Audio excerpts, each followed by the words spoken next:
मेरे भाई हैं। और इनके साथ चंद्रशेखर आज़ाद की जो पार्टी है भीम आर्मी, उसके नील चट्टों ने और भीमटों ने मिलकर बलात्कार किया। ये प्रेग्नेंट है। बताओ आप, हो सकता है ये? मैं मजाक नहीं कर रहा हूँ, सच में प्रेग्नेंट। अब आप कुछ बोले मेरे से। मैं क्या बोलूँ अभी से इस बात, है। ये कैसे पॉसिबल? तो कैसे पॉसिबल है? 3000 साल तक किसी को पानी नहीं पीने दिया और वो जिंदे रह गए, उनकी नस्लें आज तक चलनी है। तुम्हें क्या जरूरत है कि ठाकुर के कुएं से पानी पीना है? अपना कुआं खुद भी खोद सकते हो, पर नहीं, कुएं में ठाकुर के में जाना है। हम यहाँ पे आए नहीं है इसलिए कि आरक्षण खत्म करें आप, हम तो इसलिए आए कि आप आर्थिक आधार पर दें, जो भी गरीब है उसको दें, जिसका बाप IPS है उसको ना दें। नमस्कार, मैं हूं माही सिंह और आप देख रहे हैं द न्यूज़पेपर। जंतर मंतर पर एक बार फिर से रिजर्वेशन हटाओ आंदोलन का आप देख सकते हैं कि यहाँ पर सरगर्मी चढ़ गई है और बार बार लोग यही कह रहे हैं कि रिजर्वेशन हटाओ। और आप देखिए कि यहाँ पर कुछ लोगों को भगाया जा रहा है। क्या रीज़न है कि उनको हटाया जा रहा है और आप लोग यहाँ पर क्यों आए हैं? हम यहाँ पे इसलिए आए बहन जी कि ये जो आरक्षण लागू कर रखा है ये बहुत ज़्यादा गलत है। हमारे बच्चों के भविष्य के लिए चीज़ें गलत हैं, क्योंकि ये आंदोलन कोई 2-3 दिन का आंदोलन नहीं है, ये 36 साल पुराना आंदोलन है। क्योंकि 1990 में जो BP सिंह की सरकार है उसके विरुद्ध भी आंदोलन चला था। उसमें जो सबसे पहले छात्र थे राजीव गोस्वामी, उन्होंने अपने आत्महत्या का प्रयास किया था, लेकिन कुछ दिन बाद उनकी भी आत्महत्या हो यानी कि मृत्यु हो चुकी थी। उसके बाद 100 से 200 छात्रों ने युद्धि भाई मत जाओ। तो आप बताओ आज यहाँ पर इतना बड़ा आंदोलन क्यों किया गया है? और एक जो अभी कुछ दिन पहले देखा जंतर मंतर पे कॉकरोच जनता पार्टी अपने हक की लड़ाई लड़ रही थी, आज आप लोग अपने हक की लड़ाई लड़ रहे, क्या फर्क है? देखिए, वो अपने हक की लड़ाई नहीं लड़ रही थी, वो देश को तोड़ने की लड़ाई लड़ रही थी। हक की लड़ाई हम लड़ रहे हैं। क्योंकि जब से देश आज़ाद हुआ, सीलिंग में मेरे बाप दादाओं की ज़मीन गई है, आरक्षण में मेरे परिवार की नौकरी गई है, SC ST में मेरे घर परिवार के लोग जेल में गए। तो हक की लड़ाई हम लड़ रहे हैं। अभी कह रहे हैं कि उन लोगों के साथ गलत हुआ, आज आप लोग कह रहे हैं आरक्षण हटाओ। वो दूसरी पार्टी या फिर जो दलित लोग हैं वो ये बात कह रहे हैं हमारे साथ तो बहुत कुछ गलत हुआ था और हमें भीमराव अम्बेडकर ने ये आज़ादी दी है, ये आरक्षण हमें उन्होंने दिलाया है, तो छोड़। हाँ, 10 साल के लिए आप थोड़ा चलते में बात कर लेंगे, साउंड आ रहा है तो कि आप अच्छे से समझ पाए। मैं आपको बता दूं, पहली बात तो आप जो बात कह रही है ना कि बहुत ज्यादा गलत हुआ, क्या गलत हुआ पहले आप वो बता दो, फिर मैं। ठीक है, उनके हिसाब से, मेरे हिसाब से नहीं, उनके हिसाब से उनको 5000 सालों तक पानी नहीं पीने दिया गया और उनको क्या कहते हैं पढ़ाई से दूर रखा गया, सामाजिक व्यवस्था से मतलब निचले स्तर पर उनको दबाया गया, अनटचेबिलिटी कहीं ना कहीं उनको सामना करना। पहले 5000 साल वाली बात का जवाब दे देता हूँ। ये मेरे भाई हैं और इनके साथ चंद्रशेखर आज़ाद की जो पार्टी है भीम आर्मी, उसके नील चट्टों ने और भीमटों ने मिलकर बलात्कार किया। ये प्रेग्नेंट है। बताओ आप, हो सकता है ये? मैं मजाक नहीं कर रहा हूँ, सच में प्रेग्नेंट। अब आप कुछ बोले मेरे से। मैं क्या बोलूँ अभी से इस बात, ये कैसे पॉसिबल? तो कैसे पॉसिबल है? 3000 साल तक किसी को पानी नहीं पीने दिया और वो जिंदे रह गए, उनकी नस्लें आज तक चलनी है। बारिश नहीं पड़ी क्या कभी? अब मतलब इस देश में आप नहीं मानते, ब्राह्मणवाद रहा, दलितों को दबाया गया, PDA इसीलिए तो लाया गया। और जब इस तरीके की चीजें हो रही हैं, आज भी उनको बहुत जगह पर कहते हैं कि पानी नहीं पीने देते हैं, छूने नहीं देते, बराबरी का दर्जा नहीं देते, पढ़ाई में वो हक नहीं मिलता है। देखिए, मैं आपको पहले तो पानी वाली बात बता देता हूँ। पानी खूब था और तुम्हें क्या जरूरत है कि ठाकुर के कुएं से पानी पीना है? अपना कुआं खुद भी खोद सकते हो, पर नहीं, कुएं में ठाकुर के में जाना है। अब मैं आपको एक बात बताता हूँ ना, बड़ी प्रैक्टिकल सी, जो आपके परमिशन नहीं देते थे ना। नहीं, क्यों दे परमिशन? मेरे कुएं में क्यों पिएगा साला? मीट कोई खा रहा हो, कोई ड्रिंक कर रहा हो, कोई नहाता धोता ना हो, मेरे कुएं में क्यों हाथ डाले आप? मैं अभी आपके साथ में खड़ा हुआ हूँ, यहाँ पे आप इंटरव्यू कर रही हैं। अगर मेरे हाथ काले पीले होते, मैं कबाड़ी टाइप का होता, मेरे से इंटरव्यू लेती हैं आप? नहीं लेती। नहीं लेती, बहुत ज़्यादा गैप से खड़े होते हैं क्योंकि स्मेल आ रही होती शायद ना। तो सफाई से हर किसी का लेना देना है। अब आप इसको ये कह दो कि जी छुआछूत है, बिल्कुल है जी। जो गंदा रह रहा है मैं तो साथ में नहीं बिठाऊंगा, कोई सी जाति का, मैं तो साथ में नहीं खिलाऊंगा, बिल्कुल पानी नहीं। आप कुएं कह रहे हो, मैं गिलास में पानी ना पीने दूँ से। रिजर्वेशन हटाओ आंदोलन जो है वो अनइक्वालिटी को लेकर है या फिर मतलब बस ये है कि उन्होंने जो किया हमारे साथ वो हो रहा है? देखिए, मैं बता दूं, आर्थिक आधार पर आरक्षण इसलिए जरूरी है क्योंकि हर समाज में, हर तबके में गरीब लोग होते हैं, कमजोर लोग होते हैं, हर किसी को जरूरत होती है आगे बढ़ने की। हम यहाँ पर आए नहीं है इसलिए कि आरक्षण खत्म करें आप, हम तो इसलिए आए कि आप आर्थिक आधार पर दें, जो भी गरीब है उसको दें, जिसका बाप IPS है उसको ना दें। आप WS तो इसीलिए नहीं लाया गया, उसका कौन सा फायदा मिल रहा है? किसी को नहीं मिल रहा। ये तो कहने की बात है, सरकार ने इतने सारे कानून ला दिए हैं पर फायदा किसी का नहीं मिल रहा। एक ही तबके को फायदा मिल रहा, वो भी वोट बैंक के लिए कि इनको राजी करना है। बाकी आप स्वर्ण समाज की बच्चियों की कीमत लगा रहे हैं। BR अम्बेडकर करके जो एक मैरिज एक्ट है, उसमें क्या है? उसमें ये है कि स्वर्ण समाज की अगर लड़की से कोई SC ST समाज का लड़का शादी करेगा तो उनको 5 लाख रुपए सरकार दे रही है। मेरी बहन बेटी की कीमत नहीं है। ये तो शुक्र है कि स्वर्ण समाज अब जागरूक हो रहा। तुम्हें पता होना चाहिए तुम्हारे साथ हो क्या रहा। अगर UGC जैसे काले कानून आते हैं तो आने वाले समय में बहनों के साथ में छेड़खानी की वारदातें घटेंगी, उनके साथ बलात्कार की घटनाएं बढ़ेंगी। और इसलिए बढ़ेंगी क्योंकि वो अपने कैरियर के साथ जो समझौता कर लेगी उसके साथ में यूनिवर्सिटी में यही होने वाला।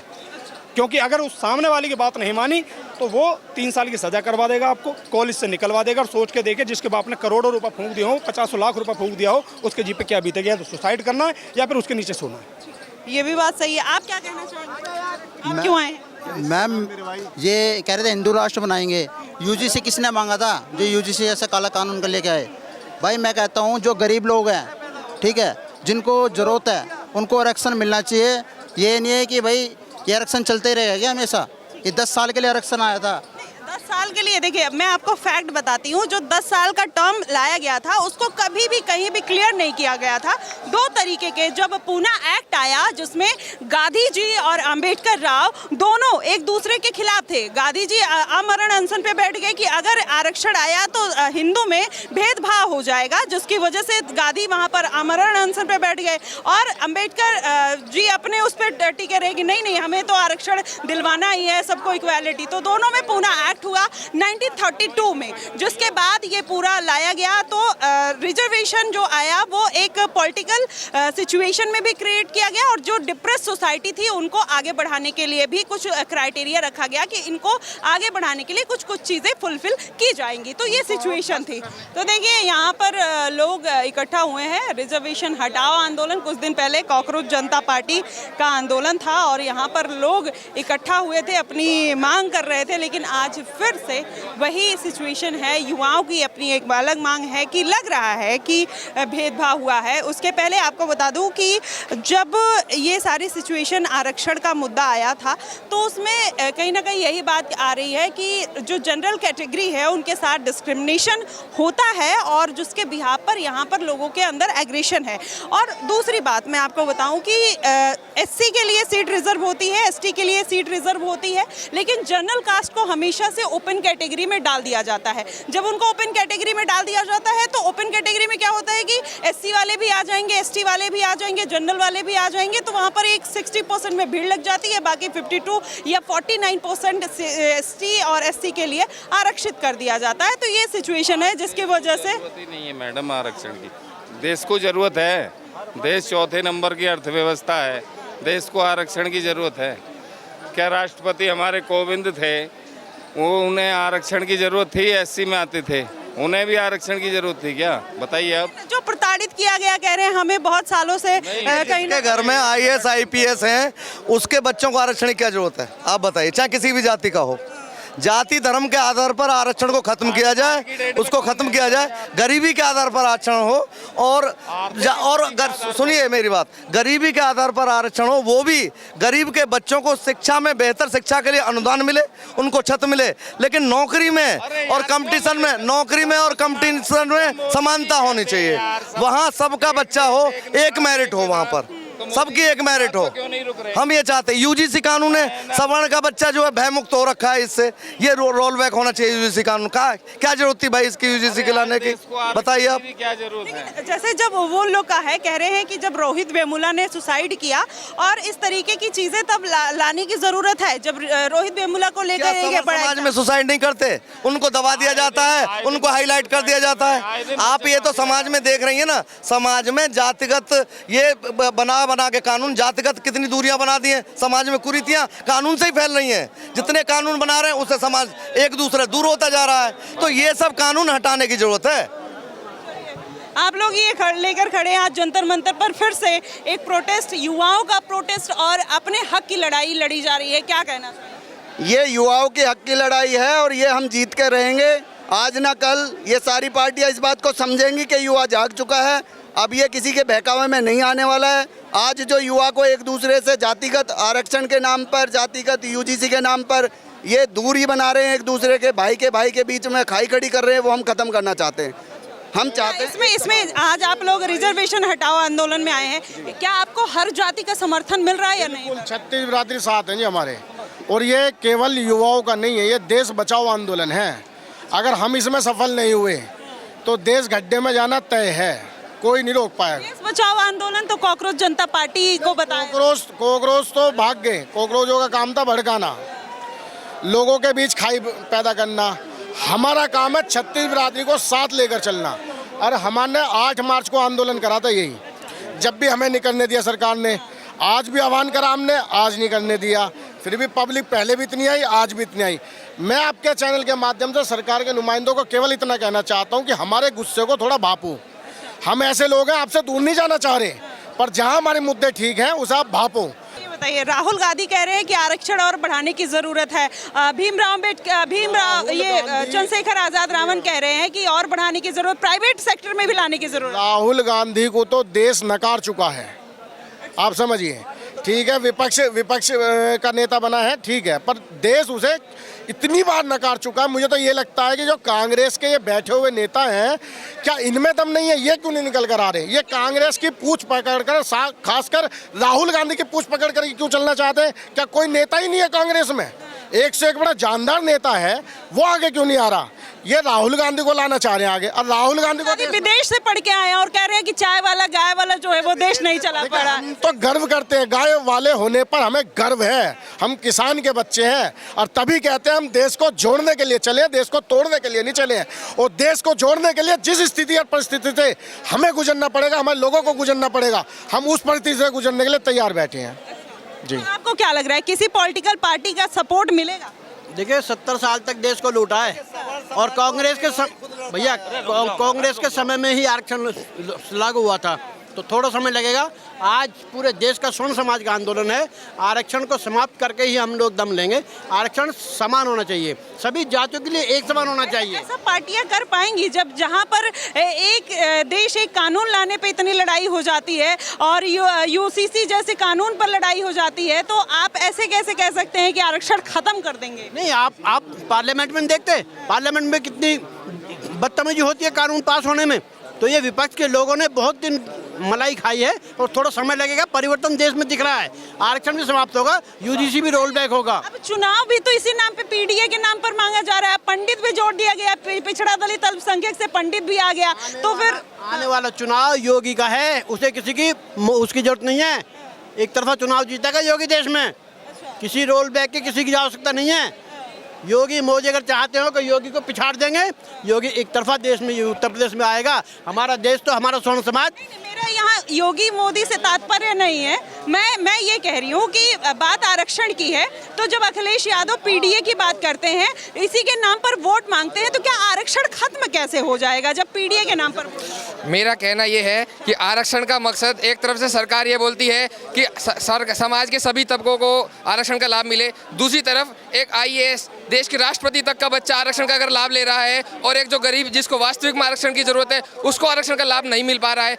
आरक्षण में आज तक एक भी जाति अगर आरक्षण से बाहर निकली हो, दलित, शेड्यूल कास्ट से, शेड्यूल ट्राइब से, जब से आरक्षण लागू हुआ है हमेशा जातियों की संख्या बढ़ी है। आज तक एक भी जाति आरक्षण के मुक्त होकर कोई भी जाति आज तक सामान्य में नहीं हुई है। इसका मतलब आरक्षण में कुछ ना कुछ कमी है। जो रिजर्वेशन मिल रहा है उसका पुनर्लोकन सरकार को करना चाहिए। हम सरकार से विनती करते हैं, सरकार समानता की बात करती है, अगर एक बच्चा 550 नंबर लाता है सवर्ण समाज का, दूसरा किसी अन्य समाज का लड़का 350 नंबर लाकर उसकी जगह पा जाता है, वो 550 वाला बच्चा, आज नीट में सबसे ज्यादा बच्चे सवर्ण समाज की सुसाइड करते हैं। यहाँ पर कॉकरोच, आज एक भी कॉकरोच नजर नहीं आ रहा है। हर साल सरकार का डेटा उठाकर देखा जाए तो 20,000 से ज्यादा बच्चे सुसाइड करते हैं देश में, अपनी काबिलियत को, अपनी उपलब्धियों को ना पाने की वजह से, अपनी मेहनत, क्योंकि उसके पास कोई चारा नहीं बचता है। सरकार को इसमें देखने की जरूरत है, इसका पुनरावलोकन करने की जरूरत है। हम सभी नेताओं, सभी सवर्ण समाज के नेताओं से कहना चाहते हैं कि पार्टी लाइन से हटकर अपने भविष्य के लिए, अपने बच्चों के लिए यहाँ पर आए, यहाँ पर सभी हमारा समर्थन करें।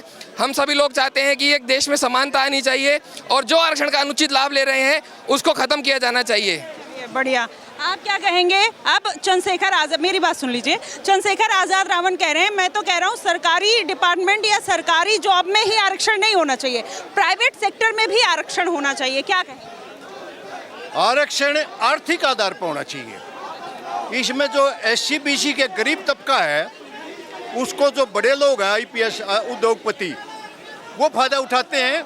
जो गरीब तबके के हैं SC BC, उसको कोई फायदा नहीं, वो बेचारे मजदूरी करते हैं गाँव में। आप आए हैं क्या? मैं यही कहूँगा, देखो किसी में सब में बुद्धिपूर्ण है, किसी को आरक्षण की आवश्यकता नहीं है, किसी को यूजीसी जैसे काले कानूनों की भी आवश्यकता नहीं है इस देश को। आप क्या कहोगे, आज आप भी यहाँ पर मौजूद हो, मतलब आप अगर ओवरऑल देखो तो उनको लग रहा है कि उनके साथ भेदभाव हुआ, आप लोगों को लग रहा है कि आप लोग के साथ भेदभाव हुआ। अगर हकीकत में देखें तो भेदभाव हो कहाँ रहा है? एज एजुकेटेड गर्ल आप क्या सोचते हो?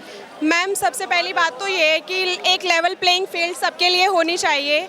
भेदभाव अगर सच में देखा जाए तो ये पॉलिसी अपने आप में एक भेदभावपूर्ण है, क्योंकि जनरेशनल जो लोग इस चीज़ को लेते आ रहे हैं, रिजर्वेशन का फ़ायदा जो लोग लेते आ रहे हैं, जो आज एक बहुत अच्छी स्थिति में पहुंच चुके हैं, तो क्या उन लोगों को ये नहीं लगता है कि उन लोगों को लगता था हम बहुत शोषित, वंचित और पीड़ित हैं। अगर अब आज एक बहुत अच्छी स्थिति में आ गए, उन लोगों को खुद सोचना चाहिए कि जो हमारे समाज के और ऐसे लोग हैं जो आज भी इस चीज़ से वंचित हैं, आरक्षण से वंचित हैं, तो क्या उन लोगों के पास उन लोगों को ट्रांसफ़र करना चाहिए और अपना आरक्षण उन लोगों को छोड़ देना चाहिए। दूसरी बात सवर्ण समाज की आती है, जो कहता है कि एक समाज आरक्षित है और हमें उस चीज़ का फ़ायदा नहीं मिल रहा है। और इसमें अगर हम ये देखें कि एक प्रतिभा के बेसिस पे इस चीज़ को कर देना चाहिए कि जो स्किल्ड पर्सन है उसको सबसे आगे लेकर के एक मिनी सर्वे होना चाहिए जिसमें लोगों को आइडेंटिफाई किया जा रहा है कि अगर कोई सवर्ण समाज में गरीब है तो उसको आइडेंटिफाई करके निकाला जाए और कोई दूसरे तबके में अगर गरीब है तो उसको भी निकाला जाए। लेकिन उन लोगों का वन साइडेड है कि हम आरक्षण नहीं छोड़ेंगे। जैसे टीना डाबी आईएएस रही, उनकी बहन आईएएस, उनकी मम्मी आईएएस, उनके पापा आईएएस, पूरा घर उनका आईएएस, 1 रैंक उनकी आई थी, फर्स्ट रैंक, जबकि उनके जो मार्क्स थे वो बहुत कम थे। और एक जो टॉपर थे जनरल कैटेगरी को 317 पे वो जाके उनको आईएएस बहुत लो उसमें कैटेगरी में मिला था। तो आप अगर सोचिए तो उन लोग कहते फिर भी हम आरक्षण नहीं छोड़ना चाहते, तो आप लोग क्या चाहते हो कि इसका सॉल्यूशन क्या निकले?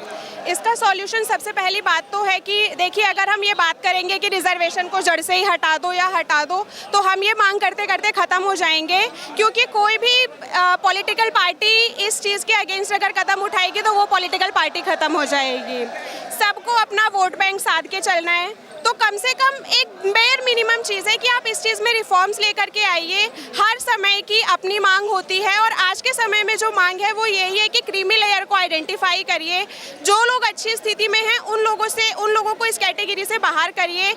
जो लोग सच में इस चीज़ के हकदार हैं वहाँ तक पहुँचाइए। कहीं तो हम सुनते हैं कि योगी जी बहुत अच्छी बात बोलते हैं कि बटोगे तो कटोगे, कि कहाँ उन लोगों को सब लोगों को साथ लेकर के चलने की बात है, अंत्योदय तक जाने की बात है, सबसे नीचे वाले इंसान को भी उंगली पकड़ के आगे लेके जाओ, प्रतिभावान बनाओ, अच्छी शिक्षा दिलवाओ, रिजर्वेशन की जरूरत ही नहीं पड़ेगी। और जब तक इस कम्युनिटी में भी लोग ये बात नहीं छोड़ेंगे कि भाई हमारे साथ भेदभाव होता है, फिर आप बोलते हो कि हमें रिजर्वेशन चाहिए, आप SC ST अपने माथे पे लेके घूम रहे हो, तो कम से कम आप लोग भी थोड़ा जागरूक होइए इस चीज़ को लेकर के कि सच में हकदार जो हैं वहाँ तक ये चीज़ पहुँचे। सर, सोसाइटी में लोग इक्वालिटी भी चाहते हैं, आरक्षण भी नहीं छोड़ना चाहते हैं, अपने स्टैंडर्ड को अपग्रेड भी करना चाहते हैं। सारी चीज़ों को मिक्स करके ये कैसे फॉर्मूला निकलेगा और उनको कैसे जस्टिस मिलेगा? मैं कहता हूँ जो वो चाहते हैं वो स्वर्णों के साथ भी कर दो। अगर आपको -40 वाला डॉक्टर चाहिए तो स्वर्णों में भी -40 वाले बहुत मिलेंगे, उन्हें भी डॉक्टर बना दो आप। अभी राहुल गांधी का, जैसे मैं सुन रहा था, राहुल गांधी कह रहे हैं कि प्राइवेट में भी आरक्षण चाहिए, ठीक है, तो जैसे में आरक्षण वाले को आप प्राइवेट वाले लेंगे ना, उसको 50,000 देंगे, 60,000 देंगे, तो अगर इतना ही करना है तो इक्वालिटी से कहते हैं कि स्वर्ण वालों में 50 कर दो। लेकिन सवर्ण ने तो शोषण किया था ना, वो गरीबों का, दलितों का, और किया था। एक वीडियो है आपके पास, कब शोषण किया था? 1947 में देश आज़ाद हुआ, हो गया। जब देश आज़ाद हुआ, ट्रेन यहाँ से भर के गई तो यहाँ से कट के लाशें गई, वहाँ से कट के लाशें आई। भेदभाव कहाँ हो रहा था? कहीं नहीं हो रहा था। 1-2 केसेस जहाँ पे दलितों ने भी स्वर्ण जातियों का शोषण किया है, जहाँ पे ये कम्युनिटी गेम होता है, जहाँ पे जिसकी ज़्यादा कम्युनिटी, मैं बोल नहीं पाऊँगा, तो एक कम्युनिटी गेम है और उसका बुलाया जा रहा है। देखिए, सबको क्रीमी लेयर को बाहर निकालो, सबका यही मांग है कि जितने क्रीमी लेयर हैं, दलितों में भी गरीब हैं, ब्राह्मणों में भी गरीब है, क्षत्रिय में भी गरीब है, आरक्षण सबका हक है, लेकिन जिसके पास सुविधा है, जिसके पास सामाजिक न्याय है, आर्थिक व्यवस्था मजबूत है, उसको आरक्षण नहीं मिलना चाहिए। बेसिकली क्रीमी लेयर को निकालो। तो आप देखिए आप बताइए कि जो मांग है जायज़ है नहीं जायज़ है, आप हमें कमेंट बॉक्स में ज़रूर बताइएगा। फिलहाल के लिए बस इतना ही। देश और दुनिया की तमाम खबरों के लिए हमारे साथ बने रहिएगा द न्यूज़ पेपर पर। धन्यवाद।